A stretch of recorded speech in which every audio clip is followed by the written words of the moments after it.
दोस्तों अपने YouTube channel में आप भाइयों को खुशामदीद कहता हूँ। ताकतवर जिन की हाजिरी का अमल लेके आऊँ। ऐसा ये ताकतवर जिन है कि इसके जो है ना कबीले, इसके बहुत से कबीले होते हैं, उनका सरदार होता है ये जिन। हर तरह का जायज़ नाजायज़ काम पलक झपकने में करने की ताकत रखता है ये अमल आपने एक बार कर लिया, इसमें कामयाब हो गए तो आप दुआएं देंगे। किसी बंदे ने अमल दिया था, करना कैसे है? जो बंदा ये अमल करना चाहता है, सबसे पहले तो उसने ना अपनी तस्वीर का प्रिंट निकलवाने हैं 3। उसने अपनी एक ही तस्वीर के 3 प्रिंट निकलवाने हैं। जैसे फर्ज करें ये तस्वीर है, आपने 3 प्रिंट निकलवा ली है, ठीक है।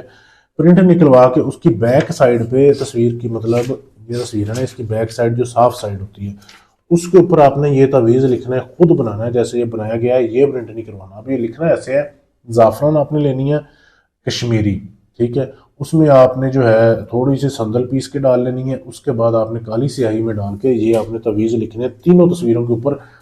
इतवार वाले दिन, संडे वाले दिन आपने अमल शुरू करना है।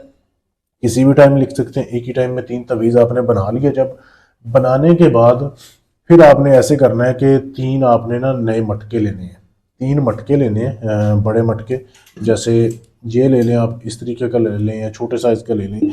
मटका लेके आपने फिर पहले तवीज़ तो दिन को लिख लिया, उसके बाद आपने रात को ना इशा के बाद किसी भी टाइम उस तवीज़ को, नक्श को आपने उस मटके में डालना है। मटके में डाल के उसमें आपने आधा किलो गोश्त डालना है, बड़ा गोश्त जो कट्टे का होता है वो डालना है, ठीक है। चंद कतरे शराब के आपने डालने हैं, क्योंकि ये सिफली जिन होगा बहुत ताकतवर। चंद कतरे आपने शराब के डालने हैं। उसके बाद आपने अपना थोड़ा सा खून निकाल के इसमें डालना है, 2 या 3 कतरे, इससे ज़्यादा नहीं। फिर आपने इसको बंद करना है और आपने पहला जो है ना ये मटका, ये आपने दफन करना है। बोहड़ का दरख्त होता है, बोहड़ के दरख्त की जड़ में, ठीक है।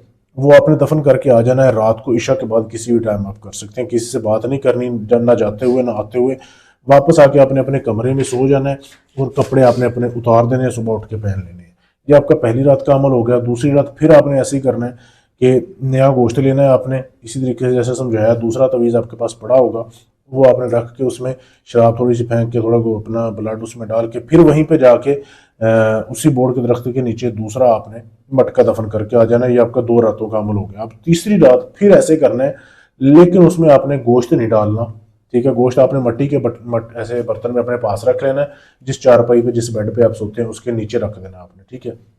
और बाकी सारी चीज़ें वैसी करनी है, मटके में डाल के वहाँ पे जाके आपने दफन करके आ जाना है। आके आपने नंगे होकर सो जाना है, हसार लगा लेना आपने आयतुल कुर्सी का अपने इर्द गिर्द। अब जब आप सोएंगे ना, सोते हुए फिर हाजिरी होगी। एक इंसानी शक्ल में जिन हाजिर होगा, बहुत ऊंचा लंबा उसका कद होगा। वो आपको पूछेगा कि आपने अपना अमल आज पूरा नहीं किया, मुझे मेरा गोश्त चाहिए। आप उसे बोलेंगे कि मुझे दोबारा हाजिरी की कोई निशानी दे दें, ठीक है, ताकि मैं आपको दोबारा हाजिर कर सकूँ, मेरा काम आप करें, जो भी आपको मैं बोलूँ उससे वादे लें, शर्त शराइत लें। फिर वो आपको जब अंगूठी या कोई भी चीज़ ऐसी दे दे जिससे आप उसको दोबारा बुला सके ना, फिर आपने उसको गोश्त देना है। पहले गोश्त नहीं देना, वरना वो चला जाएगा, दोबारा कभी भी नहीं आएगा। फिर आपने उससे हाजिरी ले लेनी है और उसके बाद आप उसको इजाज़त दे सकते हैं। बहुत ही लाजवाब अमल है। अमल करने से पहले आपने इजाज़त लेनी है, फिर अमल कामयाब होगा। इजाज़त लेने के लिए मेरा नंबर आपके सामने है। अगर आप ये अमल मुझसे करवा के हाजिरी का ट्रांसफ़र लेना चाहते हैं, यानी सारा अमल मैं करूँ, अब दुनिया के किसी भी कोने में आपको हाजिरी मैं भी करके दे सकता हूँ सारा अमल करके, तो भी आप मुझसे करवा सकते हैं। आपने अगर अपना मोहब्बत का काम करवाना है, तलाक का है, शादी का है, मंगनी तोड़नी है, जोड़नी है, कोई भी काम है, किसी से नहीं हो रहा, इधर गारंटी से काम किया जाता है, आपकी आंखों के सामने है, वो कहता सबूत भी दूंगा, दिखाऊंगा, जब अमल करूंगा, आप मुझसे भी अपना काम करवा सकते हैं। शुक्रिया।